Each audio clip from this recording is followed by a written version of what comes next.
Nabi Muhammad Sallallahu Alaihi Wasallam, lahirnya Nabi terakhir.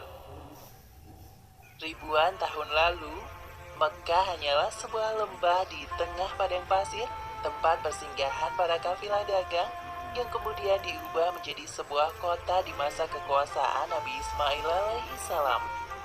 Kota Mekah juga menjadi saksi atas lahirnya Khatamul Anbiya, penutup para nabi. Beliau adalah Muhammad bin Abdullah. Nenek moyang Nabi Muhammad bernama Hashim bin Abdul Manaf. Saat Hashim berkuasa, kota Mekah terkenal dengan pusat perdagangannya yang makmur. Tidak ada yang dapat menyaingi kemampuan hebatan masyarakat Mekah dalam berdagang, tidak sebanding dengan kebiasaan jahiliyah yang sering mereka lakukan. Hei, lihatlah burung itu. Sedari tadi ia terbang di atas kepalaku, lalu berbelok ke arah kiri. Nenekku pernah berkata, jika burung itu berbelok ke arah kiri, maka kau akan tertimpa sial. Benarkah ucapanmu?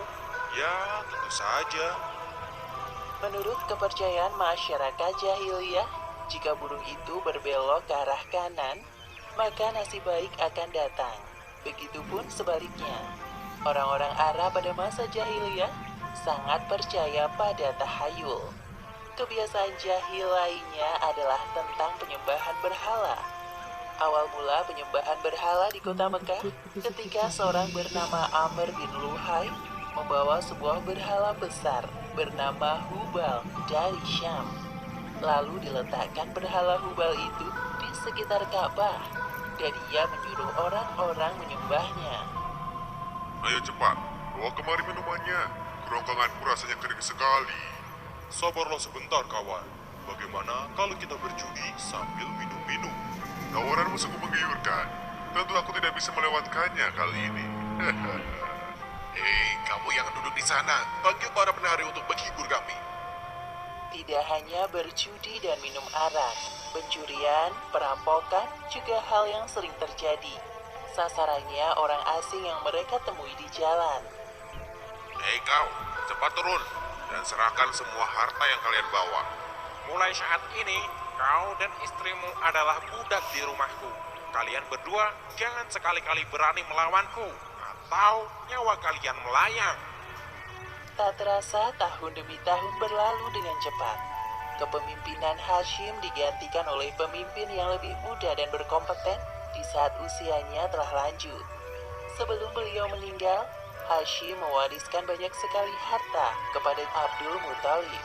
Wahai keponakanku, semua ini adalah harta milik ayahmu. Kau pantas mendapatkannya. Terima kasih, wahai paman. Aku akan menggunakan semua harta peninggalan ayahku untuk kebaikan. Saat ini, Abdul Muthalib berperan sebagai si kaya, yaitu orang yang bertugas menyediakan air dan makanan bagi pengunjung Ka'bah. Saat itu, Ka'bah sangat ramai dikunjungi oleh orang-orang, melebihi gereja Al-Quds di Yaman milik Raja Abraha. Namun, seiring berjalannya waktu, persediaan air semakin menipis. Pada saat itulah Abdul Muthalib teringat tentang cerita sumur Zam-Zam. Banyak orang mengatakan bahwa sumur Zam-Zam telah tertimbun tanah ratusan tahun yang lalu, jadi mustahil jika ditemukan. Sepertinya aku harus menemukan sumur Zam-Zam itu. Apalagi tugasku sekarang sebagai si Khoya. Kemudian beliau memanggil salah satu putranya yang bernama Anakku, kemarilah. Dapatkah engkau menemaniku mencari sumur Zam-Zam yang telah tertimbun tanah ratusan tahun lamanya itu? Baiklah, dengan senang hati aku siap membantumu mencari sumur Zam-Zam itu, wahai ayah. Abdul Muthalib dan Harits berpencar dalam menggali di beberapa tempat, namun tidak ada hasil. Wahai ayah, apa mungkin sumur Zam-Zam benar-benar telah lenyap tertimbun tanah? Wahai anakku, kalau kita bersabar, Allah akan memudahkan pencarian kita. Orang-orang yang melihat perbuatan Abdul Muthalib dan Harits hanya bisa mencemooh. Wahai Abdul Muthalib, mengapa engkau mengerjakan perbuatan yang sia-sia? Sumur itu telah lama hilang tertimbun tanah. Benar yang dikatakannya.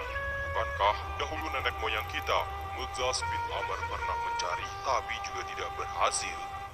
Sudahlah, biarkan saja dia.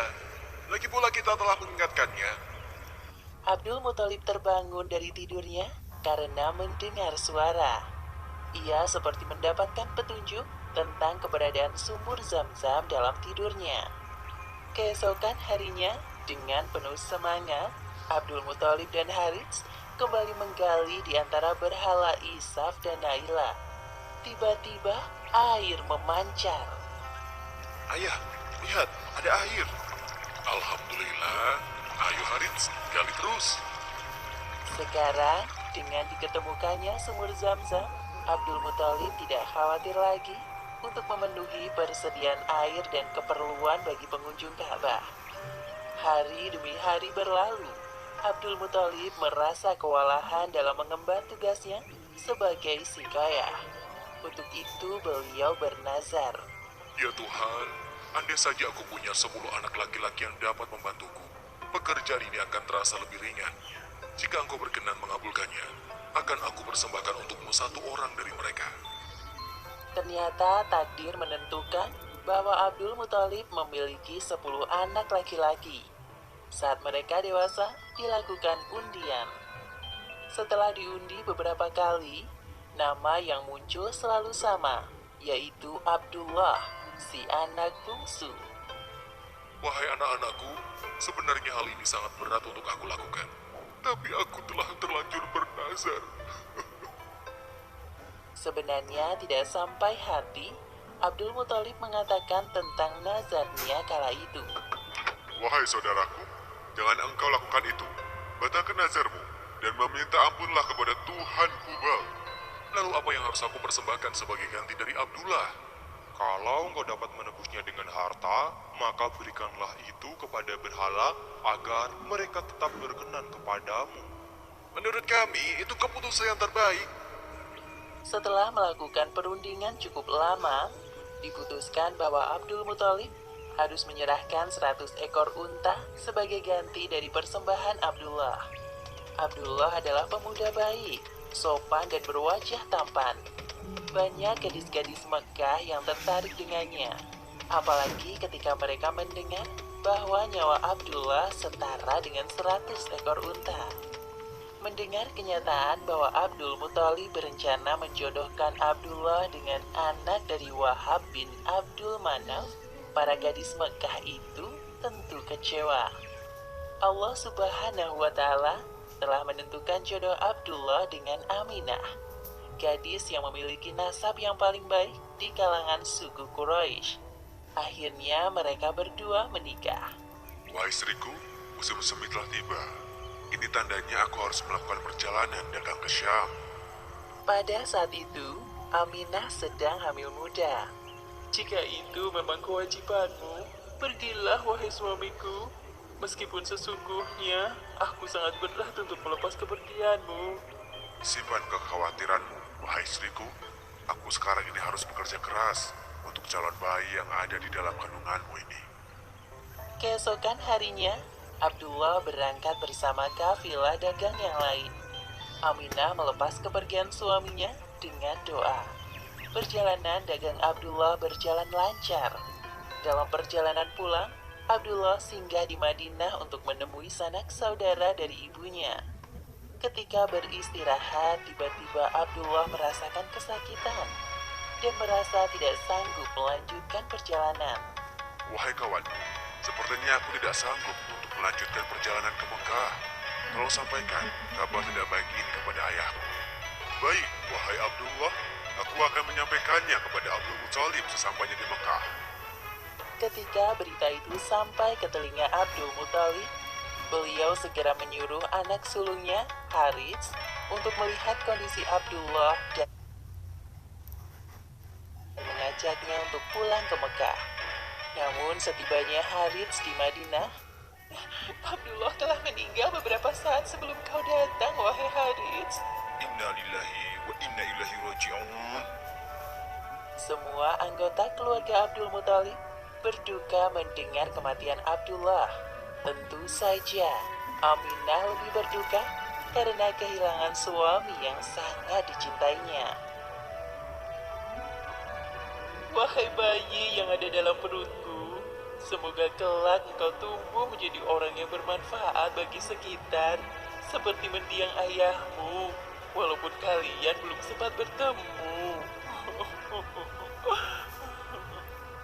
Abdullah meninggalkan warisan berupa beberapa hewan ternak dan seorang budak perempuan bernama Ummu Aiman. Pada tahun kelahiran bayi Muhammad, terjadi peristiwa penyerangan yang dahsyat oleh Raja Abrahah dari Yaman.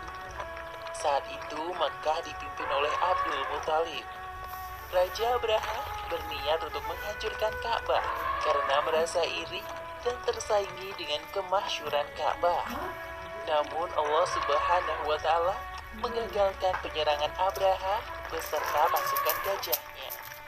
Tepatnya pada hari Senin, tanggal 12 Rabiul Awal tahun 571 Masehi, Aminah melahirkan bayinya. Seorang bayi laki-laki tampan dan bersinar terang. Semua keluarga besar bersuka cita dengan kelahiran Muhammad, seolah-olah Abdullah hadir kembali di tengah-tengah mereka. Kehadiranmu mengingatkan kepada ayahmu. Sungguh, memandang wajahmu mengingatkanku akan ayahmu, wahai cucuku. Dengan penuh sukacita, Abdul Muthalib menggendong cucunya untuk bertawaf di Ka'bah. Ya Allah, terima kasih atas hadiah terindah ini. Aku sangat bersyukur atas kelahiran bayi ini. Akan kuberi nama dia Muhammad.